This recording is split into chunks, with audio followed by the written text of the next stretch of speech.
दोस्तों एक सवाल है आपसे, अगर आपकी माँ आईसीयू में हो, डॉक्टर दवा लिखे और बाद में पता चले कि वो दवा नकली थी, तो आप क्या करेंगे? गुस्सा आएगा ना। लेकिन जरा सोचिए, जिस केस की जांच सीबीआई कर रही हो, अगर उसी जांच को करोड़ों रुपए के दम पर मोड़ने की कोशिश के आरोप लगने लगे, तो फिर इस देश में आम आदमी आखिर भरोसा करे तो करे किस पर? दवा पर भरोसा खत्म, सिस्टम पर भरोसा खत्म और अब जांच पर भी सवाल। अगर ये आरोप सही साबित होते हैं तो ये सिर्फ रिश्वत नहीं, इंसाफ के मंदिर में घुसकर भरोसा बेचने की कोशिश होगी। हमारे देश में लोग कहते हैं कि दवा भगवान का दूसरा रूप होती है, क्योंकि जब इंसान हर उम्मीद हार जाता है तब उसे एक गोली, एक इंजेक्शन और एक इलाज से उम्मीद होती है। लेकिन जरा सोचिए, अगर वही दवा नकली निकले और उससे जुड़े केस में भी कथित तौर पर करोड़ों की डील होने लगे, तो फिर देश किस दिशा में जा रहा है भाई?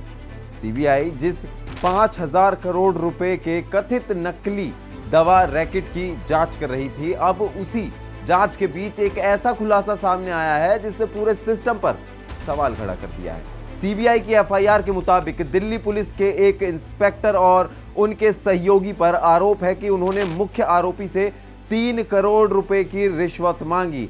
आरोप है कि बदले में सीबीआई केस में राहत और मनचाहा परिणाम दिलाने का भरोसा दिया गया। एफआईआर के मुताबिक 1.5 करोड़ रुपए एडवांस की बात हुई, हवाला के जरिए 1 करोड़ रुपए पहुंचाए गए और बाद में लाखों रुपए नगद भी बरामद किए गए। सीबीआई का ये भी दावा है कि दिल्ली के एरो सिटी में एक बैठक हुई जहां कथित तौर पर प्रभाव का इस्तेमाल कर केस में मदद का भरोसा दिया गया। अब जरा रुकिए, अगर ये आरोप सही साबित होते हैं तो सोचिए खेल कितना बड़ा है। एक तरफ नकली दवा बेचने का आरोप और दूसरी तरफ उसी जांच को प्रभावित करने की भी कथित कोशिश, यानी पहले लोगों की सेहत से खिलवाड़ और फिर कानून से भी। अगर ऐसा है तो ये सिर्फ भ्रष्टाचार नहीं बल्कि जनता के भरोसे पर हमला है। हालांकि इस मामले में आरोपी पक्ष ने अदालत में साफ कहा है कि उन्हें झूठा फंसाया जा रहा है और उन्होंने किसी से भी कोई रिश्वत नहीं मांगी। इसीलिए सच क्या है इसका फैसला जांच और अदालत ही करेगी। लेकिन जनता का सवाल बिल्कुल सीधा है, अगर किसी मरीज की जान नकली दवा से चली जाए तो उसकी कीमत कौन चुकाएगा? सरकार चुकाएगी, अस्पताल चुकाएगा या कानून चुकाएगा? अगर किसी परिवार का भरोसा टूट जाए तो उसका हिसाब कौन देगा?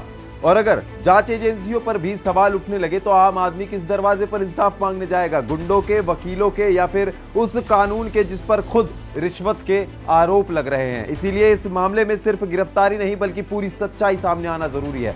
जो भी दोषी हो, चाहे कितना भी प्रभावशाली क्यों ना हो, उसके खिलाफ कानून के मुताबिक कार्रवाई होनी ही चाहिए। और अगर किसी पर भी गलत आरोप लगाए गए हैं तो उन्हें भी न्याय मिलना चाहिए, क्योंकि लोकतंत्र की सबसे बड़ी ताकत यही है कि फैसला सबूत से होता है, शोर से नहीं। याद रखिए, नकली दवा सिर्फ शरीर को नहीं मारती और अगर जांच पर से भरोसा उठ जाए तो वो पूरे सिस्टम को बीमार कर देती है। हमारी रिपोर्ट आपको कैसी लगी हमें कमेंट में जरूर बताएं और ऐसी तमाम जानकारी के लिए बने रहिए स्ट्रेट मिरर के साथ।